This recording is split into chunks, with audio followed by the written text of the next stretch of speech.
सास संगत जी प्यार नाल कहना धन निरंकार जी।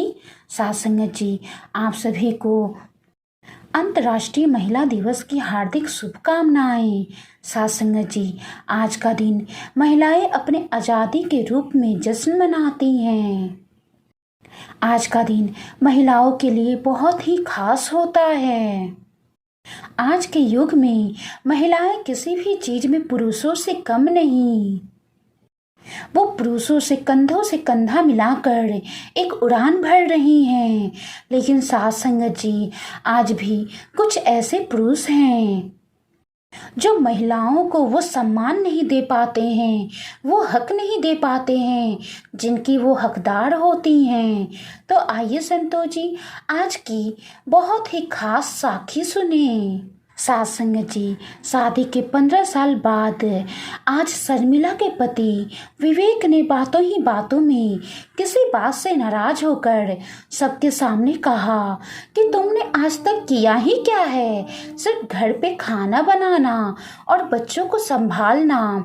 और वैसे भी आजकल बच्चे भी तुम्हारी बात कहाँ सुनते हैं, वो अपने मन की ही तो करते हैं। इतने सालों में तुमने उनको कुछ नहीं सिखाया, तभी तो बच्चे इतने बिगड़ गए हैं। अपने पति की ऐसी बात सुनकर पूरी रात शर्मिला को नींद नहीं आई। शर्मिला सोचती रही, रोती रही कि सच में मैंने आज तक किया ही क्या है। अगर मैंने आज तक इस घर के लिए सच में कुछ नहीं किया तो अब मेरा यहाँ रहने का कोई मतलब नहीं है। कहाँ जाना है पता नहीं, मगर बस अब और नहीं। ये सोचते हुए शर्मिला ने अपने पति विवेक को एक चिट्ठी लिखी। उसमें उसने लिखा था कि मैंने आज पूरी रात सोचा कि तुम शायद सही कह रहे थे। आज तक मैंने किया ही क्या है, कौन हूँ मैं, मेरी पहचान क्या है। मैं चाहती थी आसमान में उड़ना, मगर उड़ने से पहले ही मेरे पंख काट दिए गए। सपना देखने से पहले ही सपना तोड़ दिया गया। बाबा ने कहा शादी की उम्र बीती जा रही है, मुझसे बिना पूछे ही मेरी शादी करवा दी गई। पापा का तो मानो बहुत बड़ा बोझ उतर गया। ससुराल में मेरे लिए हर कोई अजनबी सा था, मगर माँ ने सिखाया था कि अब यही तुम्हारी दुनिया है, यही तेरे अपने। अब से इन सबको ही तुम अपने माँ पापा और भाई बहन समझना। पति तेरे लिए परमेश्वर हैं, इनकी कही कोई बात को मत टालना। सबको प्यार देकर अपना बना लेना। माँ की बात मान के मैंने सबको अपना बनाया। मुझे क्या पसंद था और क्या नापसंद, इसके बारे में शादी के बाद मैंने कभी सोचा ही नहीं।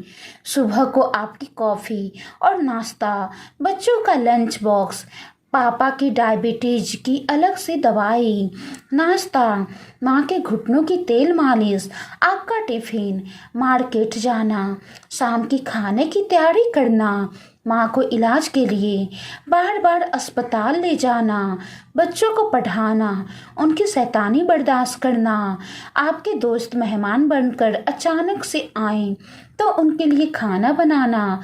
बस इतना ही तो मैंने किया, और किया ही क्या है मैंने। इसलिए अब मुझे कुछ और करना है।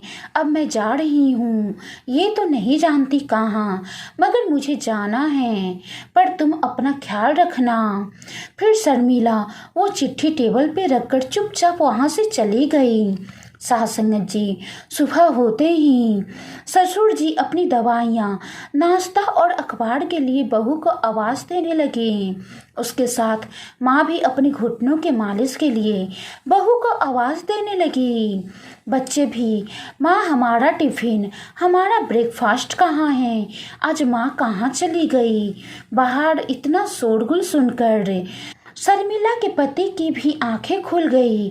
क्या हुआ पूछता हुआ वो बाहर आया। इतना शोर क्यों मचा रखा है सुबह सुबह। पापा देखो ना, माँ कहीं नहीं दिख रही। हमें कॉलेज जाने में देरी हो रही है, अभी तक ब्रेकफास्ट भी नहीं किया। लगता है आज भूखा ही जाना पड़ेगा। दूसरे ने कहा, मेरी किताबें भी नहीं मिल रही, माँ तुम कहाँ हो?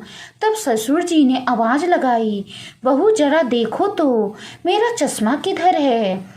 माँ ने आवाज़ लगाई, बहू मेरे मालिश की बोतल और दवाइयाँ कहाँ हैं? सारा घर जैसे बिखरा था। सास संगत जी, शर्मिला का पति जोर से चिल्लाया, सब चुप हो जाओ, मैं देखता हूँ वो कहाँ है, यहीं कहीं होगी, कहाँ जाएगी? वो उसे फ़ोन करने लगा, मगर उसका फ़ोन तो कमरे में टेबल पे ही था। उसने देखा फ़ोन के पास एक चिट्ठी भी थी। उसे बहुत ही आश्चर्य हुआ और वो चिट्ठी खोलकर पढ़ने लगा। चिट्ठी पढ़ते हुए उसे याद आया कि उसने कल शाम अपनी पत्नी को कैसे अपमानित किया, वो भी सबके सामने। उसे अपनी गलती का एहसास हुआ। वो उससे अब उस बात के लिए माफ़ी मांगना चाहता था, लेकिन साथ संगत जी, मगर कैसे? बहुत देर हो गई थी। उसका कोई अता पता नहीं था। उसने उसके मायके और उसकी सहेलियां सबको फ़ोन करके पूछा, मगर किसी को शर्मिला का कुछ पता नहीं था, किस हाल में है वो। मगर शर्मिला तो अपने मायके में ही थी। जानबूझकर उन लोगों ने विवेक से झूठ बोला कि वो घर पे नहीं है, ताकि उसे अपनी गलती का एहसास हो। फिर 4-5 दिन बाद ऐसे ही विवेक शर्मिला के मायके गया तो वहाँ शर्मिला को देखकर वो खुश हो गया और सबसे पहले विवेक ने सबके सामने शर्मिला से अपनी गलती की माफ़ी मांगी और वापस घर चलने को कहा। सास संगत जी, औरत का दिल तो वैसे भी बड़ा होता है, इसलिए वो अपने परिवार को कैसे अकेला छोड़ देती। शर्मिला ने विवेक को माफ़ कर दिया और वो अपने पति के साथ घर चली गई। घर में सब लोग भी बहुत खुश हो गए। अब सब शर्मिला को काम में मदद भी करने लगे थे। अब सारे काम का बोझ सिर्फ शर्मिला पर नहीं था, जिसके कारण शर्मिला को भी थोड़ा आराम मिल जाता। बच्चे भी अपनी माँ को काम में मदद करने लगे थे और अपनी माँ का सम्मान भी करने लगे। सास संगत जी, औरत ऐसी ही होती है जो अपने बारे में तो नहीं मगर अपनों के बारे में ज़्यादा सोचती है। औरत को बस अगर आप थोड़ा सा प्यार, थोड़ा सा सम्मान और थोड़ी सी खुशी दे दें तो वो अपनी पूरी ज़िंदगी आपके नाम कर दे। आखिर औरत ऐसी ही होती है। सास संगत जी, औरत माँ, बहन, पत्नी, बेटी, जीवन का आधार, ईश्वरीय उपहार है। स्त्री यदि बहन है तो प्यार का दर्पण है। स्त्री यदि पत्नी है तो खुद का समर्पण है। स्त्री अगर भाभी है तो भावना का भंडार है। स्त्री अगर मामी, मौसी, बुआ है तो स्नेह का सत्कार है। स्त्री यदि बेटी है तो प्यार का सागर है और स्त्री यदि माँ है तो साक्षात्कार परमात्मा का रूप है।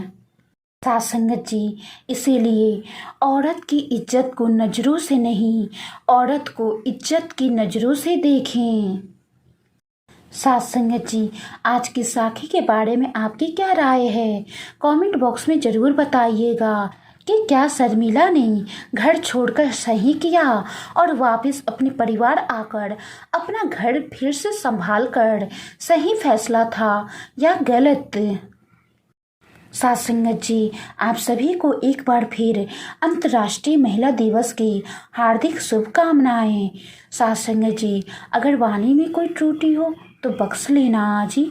साखी को लाइक करें, शेयर करें। गुरु प्यारी सास संगत जी, प्यार नाल कहना, धन निरंकार जी।